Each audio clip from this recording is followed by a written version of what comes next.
Thank you, Deborah. It's a pleasure to be here, and thank you so much for inviting me to talk to you today. So I'm just going to dive in. So as Deborah mentioned, I'm Roxane Shaugnessy from the Textile Museum of Canada. I'm Senior Curator and Manager of the collection. I've been there for 28 years.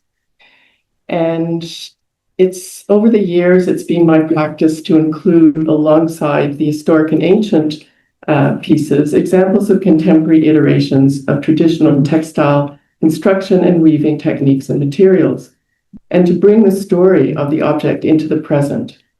In this way, investigation and comparison with contemporary practices leads to insights into the cultural context of the belongings in a museum collection. Today, I'm going to share some reflections on some historic textiles in the museum's collection that have been exhibited, with more recent examples in exhibitions I have curated.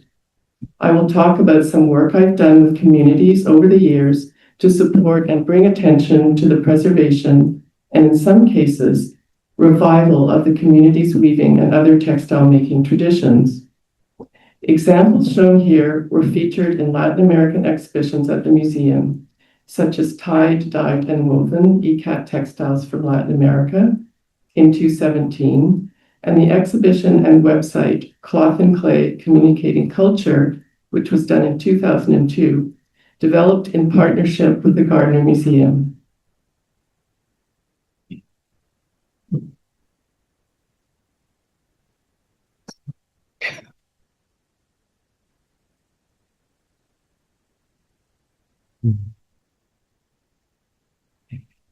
Okay, so the museum was founded in 1975 by Simon Wagemakers and Max Allen. Their focus was to create a public presence for an appreciation of textiles unique in the country, in Canada. They were interested in tracking down exotic and well-used textiles throughout the world. Today, the museum holds a collection of 15,000 textiles from around the world. The textiles in the museum's collection incorporate textile traditions from Turtle Island, North America, Central and South America, Europe, Africa, Asia, and the Pacific Islands. They date from 100 Common Era up to the present day. We have only a very small collection of textiles from North America. Here you see a breakdown of the areas that are represented in the collection. The founders began with a collection of rugs, East Asian and Indonesian textiles, and also a significant collection of hooked rugs, which were not widely collected by museums at that time. So my role over the years has been to lead the strategic development of the museum's permanent collection, and also to promote public access and community engagement, both digitally and through a community-focused approach to object display and storytelling through the objects in the gallery. The collection has been fully digitized since 2007 and is globally accessible for viewing on the museum's website. Access to the collection has been my long-term goal and objective since I began working at the museum, whether through online collection, exhibitions, collection storage tours, programs and visits, hosting community members to see textiles from their communities. I'm going to talk about some recent collection exhibitions mounted over the last 2 to 3 years. So what you're looking at is Made by Many. In October 2025, this marked the 50th anniversary of the museum, which was founded in 1975, and the opening of the exhibition Made by Many, which featured textiles from over 30 exhibitions that took place between 1978 and 2025. It was an opportunity to showcase the range and depth of the exhibitions that were done and the variety of textile practices present in the museum's collection.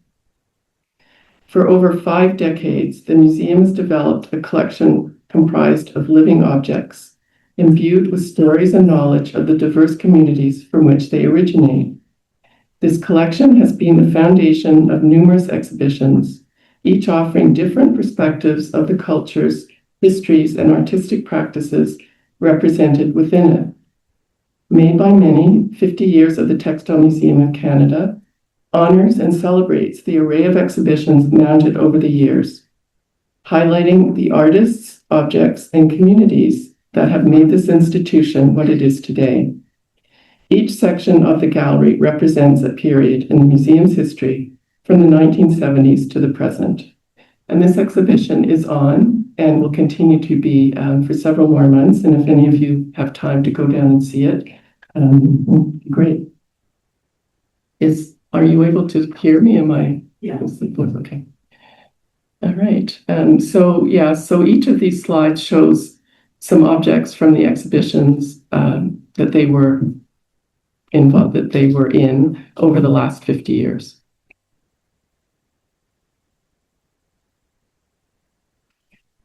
Okay, so this exhibition called Gathering, which took place between March and November, March 2023, November 24, was grounded in community participation, and the installation presents over 40 pieces from the museum's permanent collection.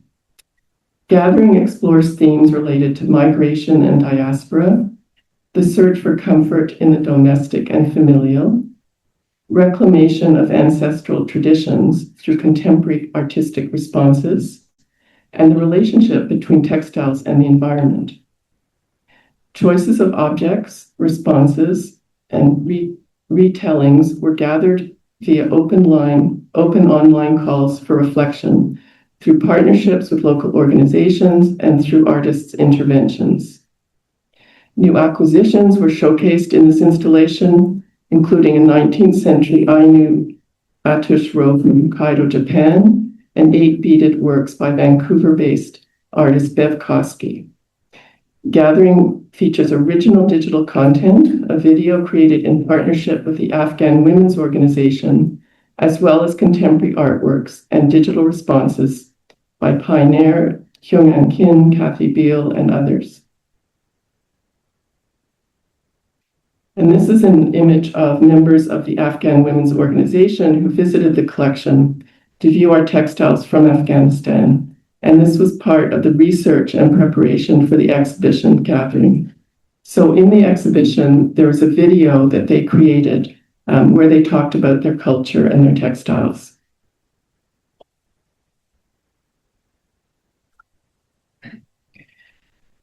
So I'm going to talk a little bit about our collections development plan. So developing these exhibitions was also an opportunity to reflect on the need for a deep understanding of the changing nature of collections and their complex histories, and for transparency as to whose voices are represented and how an object came to be here and whose voices are absent. I will talk a little bit about work that is being carried out on the museum's collection development. In 2018, collecting moratorium was put in place in order to pause to consider the future of the collection, and I began work on a reinvigorated collection development plan with the support of the Collections and Acquisitions Committee. Changed sociopolitical circumstances at the time and emerging new audiences prompted a re-examination of the museum's collecting practices and a need to move forward with an approach on how to identify and develop strategies for addressing the colonial roots of the collection, along with the need to renew policies and procedures through an equity, diversity, and inclusion lens, underscored the necessity for a focused, clearly defined strategic plan for the development of the museum's permanent collection. The collection development plan was to be guided by emerging best practices in support of EDI in museums, research into the collection's historical development, evaluation of existing collecting practices, and focus groups with members from multiple communities. And in 2022, the museum created this plan, the collection development plan, informed by these goals to articulate a long-term action-based commitment to equity, diversity, and inclusion within the development and care of the museum's collection. Much of the work has been accomplished, including the development of collection priorities to address absences in the collection, which include African, Canadian, and Caribbean textiles, Indigenous textiles from Turtle Island, especially what is now Canada, and contemporary textile art, LGBTQ2S+ textiles, and contemporary art. A number of textiles from these areas have now come into the collection over the last 2 to 3 years.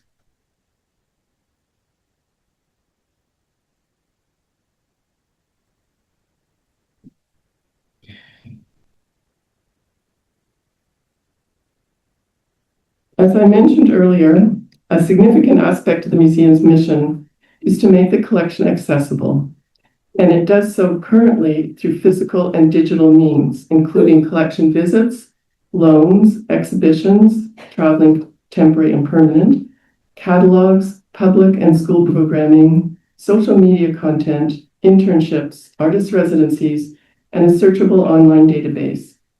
Visits to the collection have significantly increased over the last few years. To enable new textiles to live vibrant lives in the museum, we welcome continued interactions with community members, artists, researchers, visitors, students, etc. So basically, our aim is to foster an active collection with opportunities for members of equity-deserving, equity-seeking groups to interact with the collection, to position the collection as a resource for makers and artists developing their skills, techniques, designs, and to create welcoming, supportive collection experiences for community members visiting collection and storage. And these are some visitors visiting our storage area. The cupboards behind are where we keep about 15,000 textiles, and they're stored according to geographic region.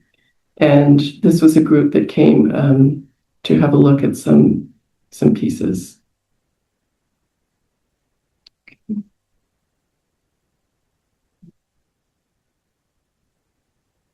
Recently, we had a member of the Philippine community in Toronto, Timothy Manalo, approach us regarding doing tours of storage of our Philippine textile collection. He selected the textiles he wanted to talk about, and we had 4 public tours in storage over 2 days, and quite a few attendees from the Philippine community. It was sold out. It was great. It was a great experience. It's a great success, and especially as he generously shared his knowledge of the objects, and it served as a great model for future tours of this kind. Timothy was so inspired, he wants to work with more of the Philippine collection, doing research and updating the collection records. His work can provide a model for other community members who are interested in working with objects in our collection from their communities. And this is, again, the storage area where we have rolled storage. We have a lot of rugs in the collection. We have a cabinet behind, which is housing the beadwork collection. And these are the visitors that, some of the visitors that came to this visit. And these are some members of the Ecuadorian community from Toronto that came to look at some of our textiles from that region, that country, and were very helpful in identifying some of the belts and where they might be from, and were very knowledgeable about the techniques as well.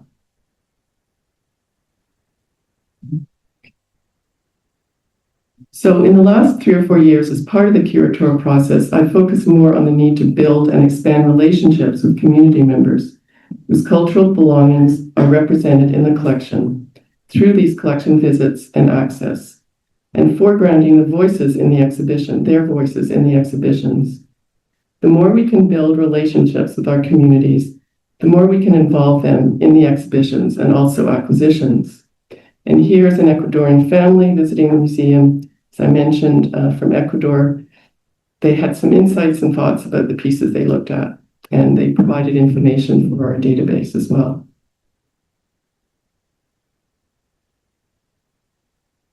Okay, now I'm going to talk about some specific textiles, and this is a story about an ancient textile in the collection, a particular weaving technique, and the weavers of Pitumarca, Peru, one of the communities that Nilda Calanyapa of the Center for Traditional Textiles in Cusco, Peru, worked with. Nilda has worked for many years with communities in the Cusco area. Some of you may be familiar with her work.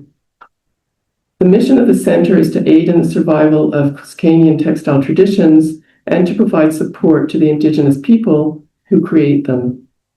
The center works with 10 weaving communities in the Cusco region of Peru on a fair trade basis to help rescue traditions and promote the weavers and their work.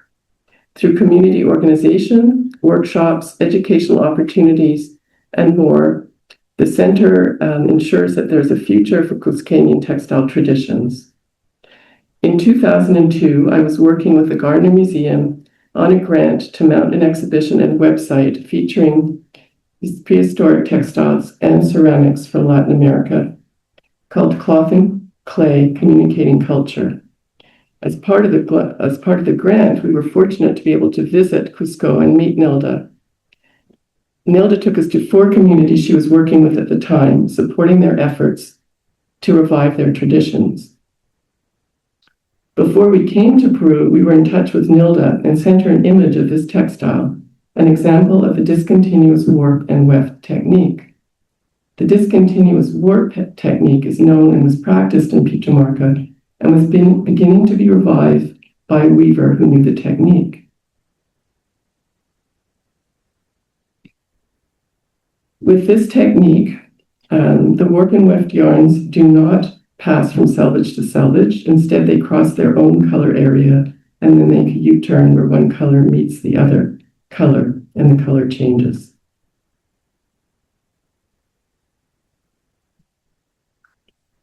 As you can see from these slides, based on the image of the textile you sent, the women have replicated the weaving with the discontinuous warp technique.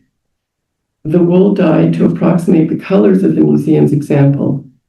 And the photo on the right is sort of an overhead look. You can see them warping the loom. When we arrived to see this, because they had been working on this after they were sent the image, it was really remarkable to see what they had done. And they were, of course, very excited about it. And this is the piece that they completed, that they donated to the museum, and we now have in our collection.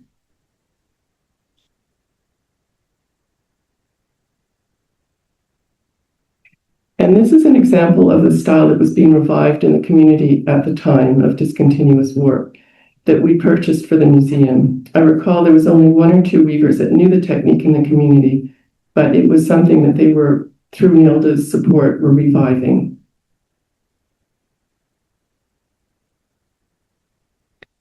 And again, this is another photo from the community of Pitamarca with the loom, where the weaver has begun to weave a discontinuous warp weaving. Now we're going to move on and talk about some textiles from, sorry, there's one more here. Antonia Roja-Despa has woven this piece with alpaca fiber and discontinuous warp technique in Pitamarca. So they're 2 quite different styles. So now we're going to move on to talk about some textiles from Chile and ikat dyeing. As I mentioned earlier, in 2017, I curated the exhibition Tie-Dyed and Woven, ikat Textiles from Latin America, and included in the exhibition were 2 chief's ponchos made in Chile by the Mapuche people. For the resist dye process, sections of warp yarns are covered with white clay paste called mole mole, which is impervious to the dye, then tightly wrapped with coarse yarn or bark fiber and placed in the dye bath. The poncho is then woven on a 1-piece upright loom and could take up to a year to make. Women weave them for the men in the family as a gift to provide care and protection. Those who are expert weavers earn a special status in their household and community. The color blue represents the sky, the realm of the ancestors. The luminosity and deep saturation of the color of the chief's poncho, the result of many immersions in an indigo dye bath, is greatly prized. The transformational processes associated with the production of indigo and widely recognized by traditional cultures, having yarns dipped in the dye gradually turn to blue, and when exposed to the air, a result that occurs through a chemical reaction but evokes the mysterious nature of the dye. Indigo is often used to dye ceremonial and ritual cloth and is thought to have protective qualities.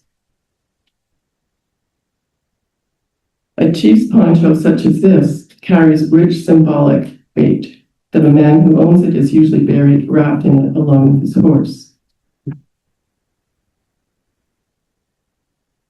And here, despite the Mapuche's knowledge of a wide variety of natural dyes obtained from local plants, these prestige textiles are characterized by only two colors.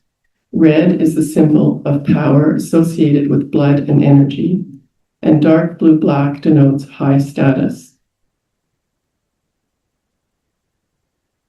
And here's an installation view from the exhibition, so you can see them as they would have been worn, and they really are remarkable weavings.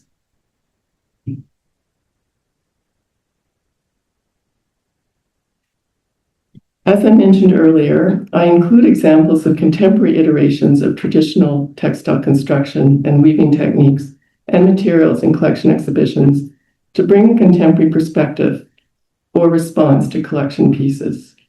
I invited Guillermo Bert, a multimedia artist and art educator from Chile, who's now based in Los Angeles, to participate in the exhibition, Tie-Dyed and Woven ikat Textiles from Latin America. Bert noticed design similarities between barcodes and patterns from the weavings of the indigenous Mapuche people of Chile. This led him to make encoded textiles, which was featured in the museum's exhibition seen here, a project that combines QR codes with Mapuche designs and stories. Bert recorded traditional stories and poems with Mapuche elders, activists, and poets, and then translated quotations from their stories into individual codes. Next, he worked with Mapuche weavers to incorporate the QR patterns into tapestries. When the QR code is scanned with a smartphone, the words are revealed. Ancestral Spirit was woven by Anita Payamil. The design is based on the story of Machi or medicine man Juan Curiqueo. The QR code in the center represents the ancestral spirit, and when scanned, reads, "I am always looking back in order to understand the teachings of our ancestors." According to Bert, these are the stories of the Mapuche of today.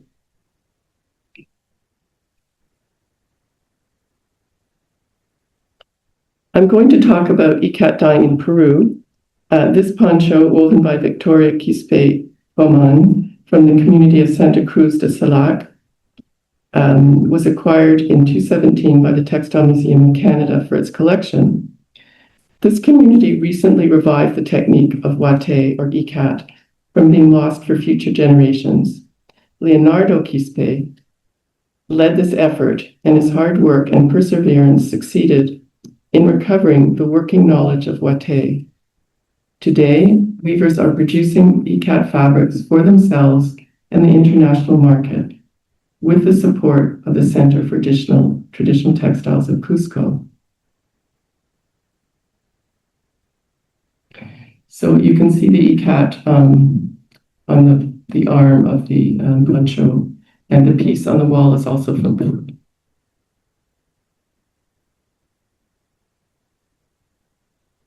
This ikat or wate shawl was made by artisan Laura Sanchez from Tacabamba, Peru.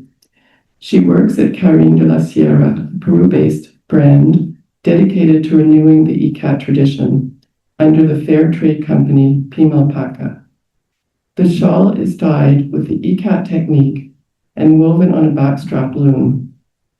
The knotted fringe, called anudado de blonda, depicts fruit baskets in the form of diamonds. The company exports fashion textiles, primarily handmade ikat belts and scarves, to 13 countries around the world. Ikat shawls are mostly sold locally, and some are used by girls dancing the marinera norteña, a typical dance of Cajamarca, who wear a pañón wrapped over one shoulder. Pimalpaca partners with artisans, weavers, and embroiderers, and collaborates with them, introducing them to the global market of free trade. Founded by Karen Santamaria, Pimalpaca provides as I mentioned, opportunities for women to achieve a sustainable income and improve their quality of life.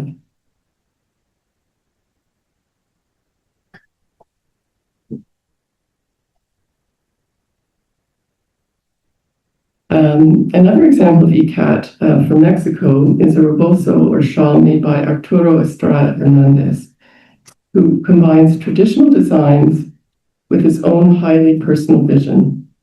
This rebozo incorporates flechas or arrows, llovizna ancha, wide drizzle, and llovizna pequeña, small drizzle. Although the dyes used here are chemical, he is renowned for his work with cochineal, indigo, and other natural colorants. Woven from imported Chinese silk, this rebozo has 5,400 warp threads, and it took him 4 months to complete. He explains, "This is the most difficult rebozo I've ever made. I was ready to abandon it many times over. The paño, or woven panel, has 10 distinct areas of patterning. To achieve each one, I had to organize the warp threads separately, tying, dipping, then untying them. My patience was pushed to the absolute limit." And if you see in the two close-ups how intricate the weaving is, it's really a remarkable piece. And this is a photo from the exhibition, which the catalog was produced around, showing the wall of wheat fields in the exhibition, and from the installation, which took place in 2013. And we recently had another exhibition of Guatemalan textiles, Beyond the Vanishing Maya, Voices of a Land in Resistance, which was curated by Maya curator Diego Ventura Coyoy, which took place in October 2024 to March 2025.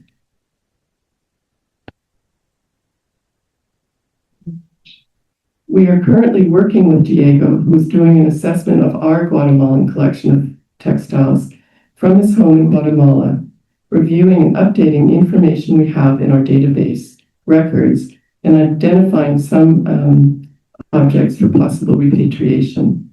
He's also providing us with guidance towards the spiritual care of the collection. And with that, I will conclude, and thank you for inviting me, and I'm happy to answer any questions.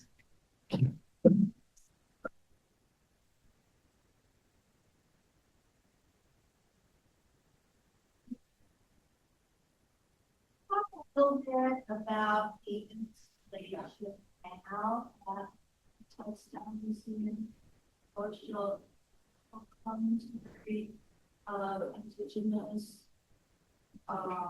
designers who have taken traditional textiles, reimagined them. Yes, so you're referring to taking shape? Yeah. We went to the museum, a couple of us went to yesterday. Yeah. And I was very taken with the messaging expressed in thought, design, the social statements, and the accompanying text. Comment about that exhibition, Yeah. since most of us missed. Yeah, so this is the small.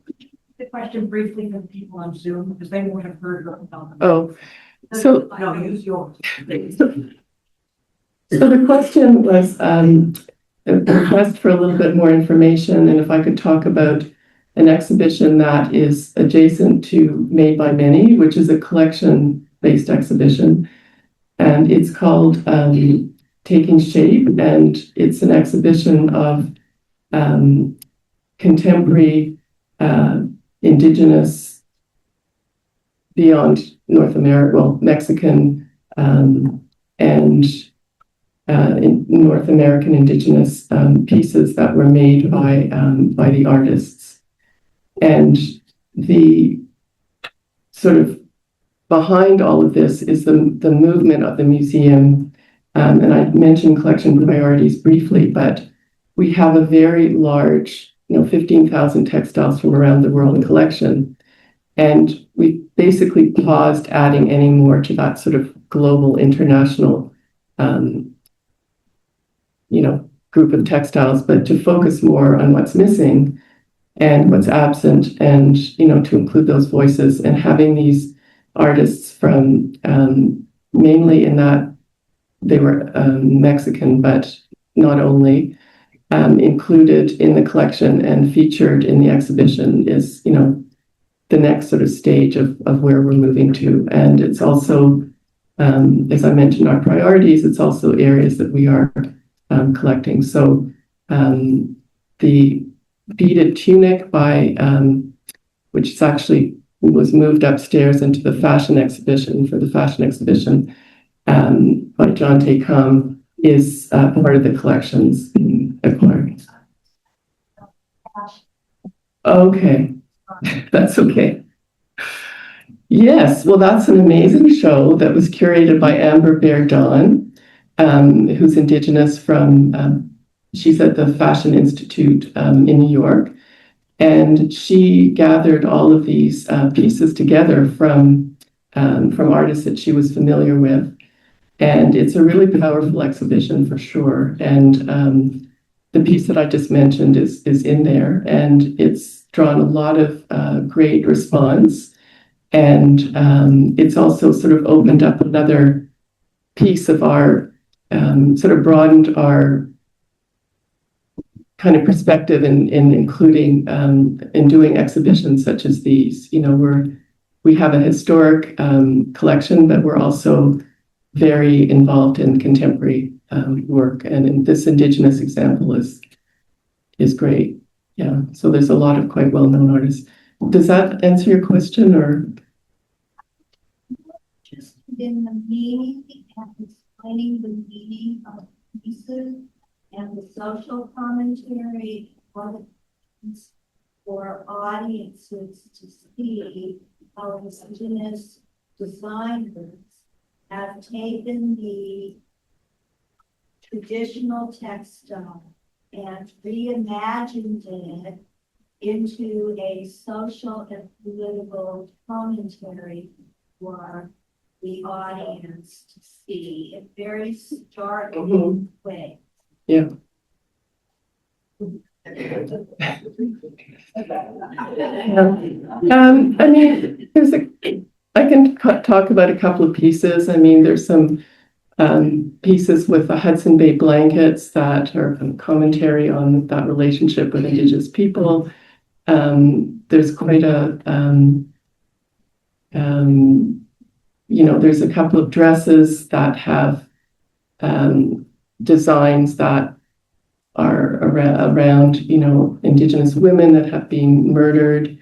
There's one that's not very positive about Trump, uses a word to describe him. It's quite a variety and range, and very interesting how, some of these ideas came to them and the sort of messages that they bring. And I think that there's quite a few artists involved, and everybody has their own voice and way of creating the work that will express how they feel about it. But if anybody's interested and can go to Toronto before you leave, it's a great exhibition. It's really worth seeing. I hope that's helpful. Sorry, took a while.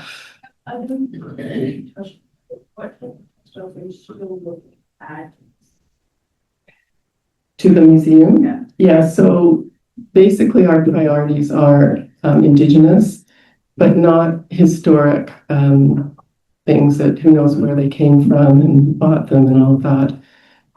So we're focusing on contemporary Indigenous, and we have acquired that fashion piece, John Tacom's piece, and there's other pieces that in the little gallery that I was talking about next to me. I mean, there's a few pieces from Mexico from artists there that have made pieces in using traditional methods, but in their own sort of contemporary way. But yeah, that's an area that we're very keen to develop. And for a long time, the museum sort of avoided anything that had fashion in it, but right now, this is a very interesting area, and we have a curator who's very knowledgeable and has done quite a bit of work to on the exhibition actually as well. And I think, that we'll be bringing things in slowly. We don't have hardly any acquisition budget, but it's an area where there's a lot of great work being done. Yeah. I was just kind of like similar, like unpaid, but what's your storage system for all your textiles? Managing how you maintain their quality. It's a good question. Yeah, we have compact storage, which is, oh, sorry.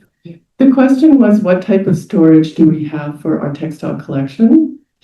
So we have a few different ways. The majority of the collection is stored in compact storage cupboards, which are not ideal because they have shelves. And when they were bought through a grant in the early days of the museum, well, in late 1980s, they bought them with shelves, which, is not ideal because you don't want to be folding textiles all the time. So we've adapted to that. We've developed a rolled storage system. We've had some great grants for that from the government.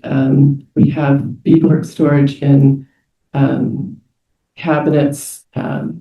We have a lot of rolled because we have quite a large rug collection, which are rolled outside, and then the compact storage and the cabinets. Those are the main areas. But we do have a deaccession, as most museums do, policy, and every once in a while there's a need to just sort of see what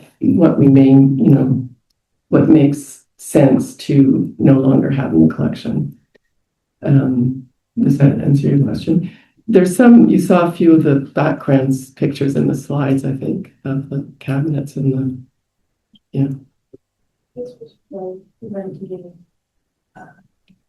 well, we have a whole IPM, like an insect pest management control system, an environmental system to make sure that the textiles are at the right temperature and humidity. And we constantly we bag them to prevent, any possible moths. And I don't know who was next, but you mentioned that you were also looking for work from Black Canadians. I was wondering if there's any projects or actions that are currently happening regarding that. Yeah, we have some conversations going on for sure. I mean, it's unbelievable actually that the first textile from the Black Canadian community, it's the quilters from Nova Scotia, the Black Network, maybe you know them, came into the collection only a couple of years ago. So at least we have, I'm not going to say that. I mean, it's the beginning, but we certainly need to build on that and we are in conversation too with some artists and others that, so we'll see. Thank you for that question. That's great. You had touched on this, but I figured you might want to expand and there might be interested people in the room. Could you expand on the deaccessioning process? Where do things go when you remove it from your collection and what happens next? So the question is about if I could explain our deaccession process and where things go after. So we have a policy and it's very clearly laid out all the different steps that need to be taken, and it has to be approved by the board and so on. But the idea is that, there are some things that came in over the years that just don't really fit. And, space is always an issue.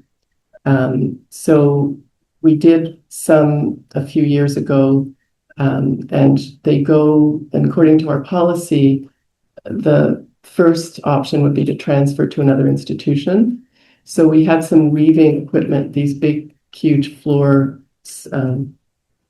spindle things, spinning wheels. And we transferred those to a museum in Ontario that is more focused on that. We have to do a bit more work on that. There's a number of other things, but it's not for selling. Like, you can't do that. I mean, it's a little bit of a, yeah, so if it can go to another institution, that's what we do. It could potentially be auctioned. We haven't actually done that before, but we are sort of moving towards another kind of period of doing that. But it's a pretty common that a lot of museums are actively deaccessioning. Yeah.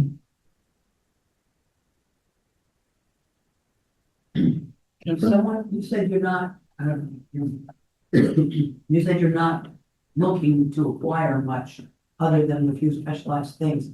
If people have good textiles and they have provenance and they have everything the museum might want, do you have any ideas or suggestions about who they should call? Right. So the question is, as we have a collecting, not moratorium, but focus on priorities, where would people that have collections go?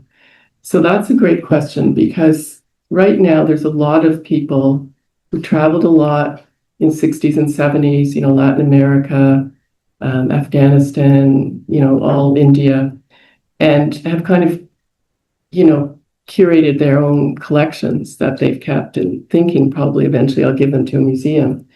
Well, we're getting a fair number of those, and we're not adding, we cannot, for space reasons and also in terms of our future sort of objectives with the collection, we don't want to add, it doesn't make sense to keep adding to these areas like India and Latin America and so on, which were very well, there's a lot of things that came in the early days there and continue to. So our focus is really on what I mentioned, which is Indigenous, but not historic, and Black Canadian and Caribbean, and what's the other one? And contemporary as well. So, But do you know of museums who are looking for anything? Or even alternatives to museums, what those might be? I mean, there's some potential donors that might be willing to auction their pieces and have the money go to the museum, but it's hard to imagine the demand now for, some of the pieces that people might have collected in those years.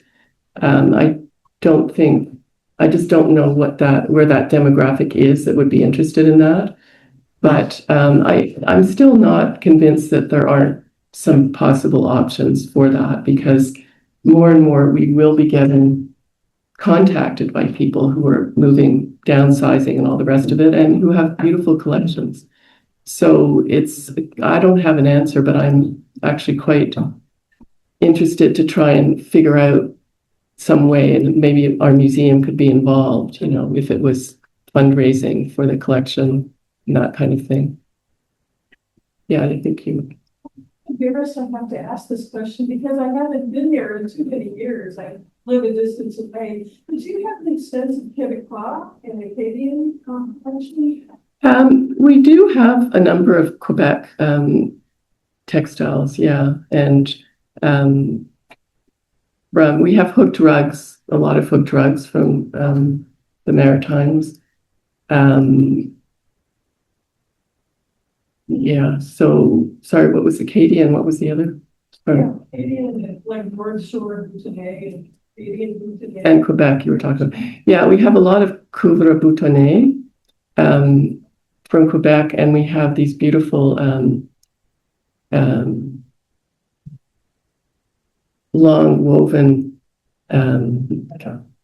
Sorry. Well, we have Saint Fléché, yeah, but these are woven sort of long, narrow mats that are quite common in Quebec. And the word has just gone out of my head, sorry. Well, there's Saint Fléché, but there's also the woven Catalogne. Thank you. Thank you very much. Yes, we have quite a few Quebec pieces and shawls and, yeah. You were next. Could you talk a little bit about the online programming? and you have made. You mean the collection online or? Well, I don't know what kind of online Okay. programming is available. I live in New Mexico, so. Well, we have our collection online, so we're one of the few museums that actually has the whole collection digitized. And it's accessible through our website. We also, I mean, we have a website, so we do have, like most museums, our exhibitions are there, what's currently on, and also older ones, and programming, and how to donate, and all those types of things. Yeah. With regard to the collection online, the photographs are really great, and you have like the website gives a whole image of an object that you can then zoom in on with great detail. Yeah. And I'm wondering, how did you achieve that? Was that a single push? You have ongoing photography? What goes into Yeah. Well, that particular presentation? that's kind of part of my own history with the museum, because I started in the late 90s, actually, exploring digitization, which was not, I worked at the ROM for a while and they weren't doing anything at all. This is the Royal Ontario Museum in Toronto. And sorry, and so it was a big sort of goal of mine, and we managed to get funding in the mid 2000s, quite a bit of funding. And the director at the time, luckily, just said, okay, we're just going to do everything. We're not going to do it in stages. So we were very fortunate because we got a lot of money. And so there was a team, photography, and then there were curators that were doing the records and all of that. It took about a couple of years, but it's really good that we did. And the ones that you see on the website are high resolution images. So you can do what you're, talking about, like zooming in and seeing them up close. And it's a real resource that a lot of people don't know about, but we have, as I mentioned in the talk, artists, worked with an artist recently who has a show at the Robert McLaughlin Gallery. And, she borrowed some pieces from our collection, and certainly used the online database to find them and so on. And so it's not just, there's a lot of people that are accessing it for various reasons. Yeah. Okay, but do you have any suggestions for other museums that would want to embark on that process? Yeah, I mean, most museums have some things digitized, but absolutely. they don't. It's just that your particular collection, I mean, most museums right. have images, and you have a large image and you can scroll through and click on details, which a photographer may or may not have seen what was important. Yeah, well, we worked really closely with the photographer when we did the original photography, and everything was photographed just on a flat, like we just wanted an image of everything. And there were some that were designated for details, and that was done as well. And then there was some stitching that had to be done for really long pieces like the catalogue, because the camera couldn't get the whole thing. So yeah, it was quite a process, and we had a great photographer and a team, and but we got through a lot quickly. We couldn't take time to do we did some on mannequins, and I think the next sort of iteration, if there is photography money, would be to do that, to find, like the Mapuche ponchos, like to have photos of them on the mannequins and so on. But yeah, I don't think that's going to happen anytime soon. But yeah, thanks. So I'm involved with the Museum of Clothes and Textiles in San Jose, California. And they were actually recently approached by Google. Google has a project, it's Arts and Culture project, and you can actually subscribe to it and see what they're doing. And they are photographing, they came to the museum that they want to photograph the entire collection. I don't know the details about, I think, it's free, but I don't think the museum is, obviously, they have huge reach. So part of what they're doing is they, photograph these collections and then they put it out on this whole arts and culture, website out there. And you can go to all kinds of museums now and see, they've got stuff from Egypt, they've got stuff from all over the world. And they're very high resolution, and you can go in and really, see their work. So that might be, something you don't know about it. I should have looked into. Sure.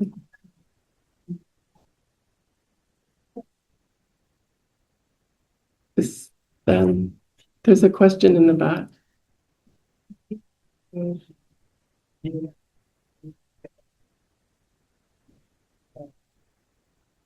Oh, you mentioned recreation of garments, an item I believe in this my textile exhibit. You tell us more about, is that true? Did I get it correctly? Yeah, so What was the story? right, so the question is about repatriation of a Maya textile. So that's not, we have a repatriation policy, and we've already been working with Northwest Coast Textile in our collection that we are aiming to repatriate to Northwest Coast of Canada, which is where it came from originally. With the Guatemalan collection, Diego, who's working with it, he's the Guatemalan curator, there might be some pieces that they would be interested in having back in Chichicastenango. I can't really say any more about it, but we would certainly be open to a conversation. And, you know, there are a number of tsutes, the ceremonial, that, you know, I think personally that if we could provide, you know, send back one of those and maybe, you know, something else that's a ceremonial object.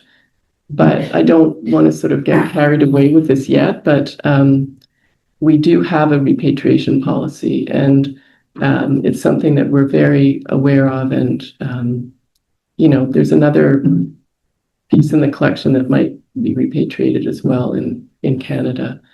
But it's a bit of a long process as well. Yeah. Well, what nature says you have, like, open, trade. Yeah, so we have, I mean, it's really kind of an ethnographic collection. So it's a global collection, but within the collection, and you saw the graph, you know, we have everything, you know, just every technique and material, basically. Yeah, for sure.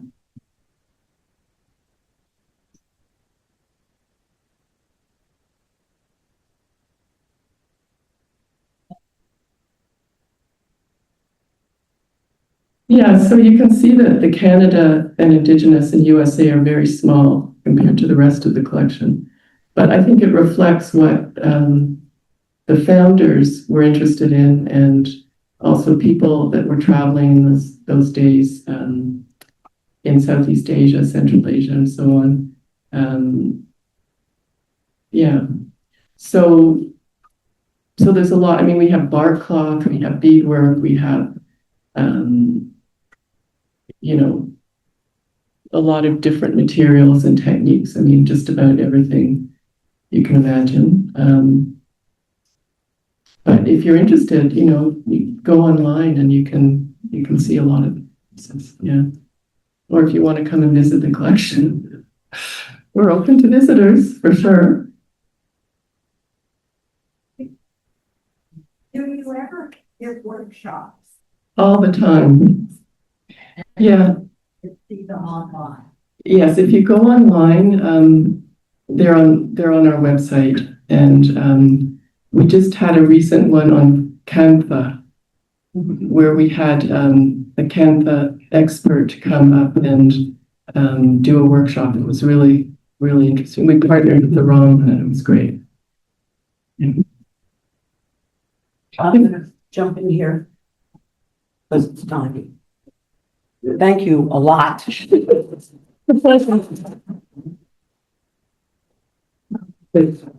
One of the things that's interesting about the work group is that it's such a mix of people. So we've got academics and we've got museum people and we've got on the ground field workers, and it makes for good conversation. Yeah. So thank you again to Roxane. Her books are here. She's here. You can probably still talk to her. We've got a half-hour break, which is luxurious.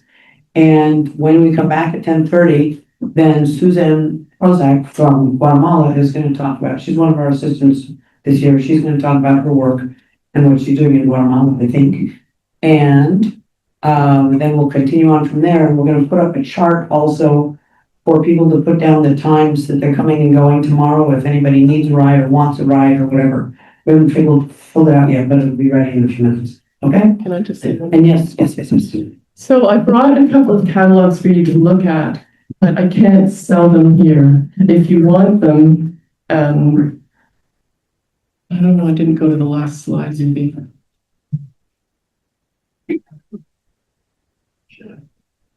Yeah, so you can get them through the shop, through that email, if you're interested. But these ones I don't have the means of selling them, but you can look at them.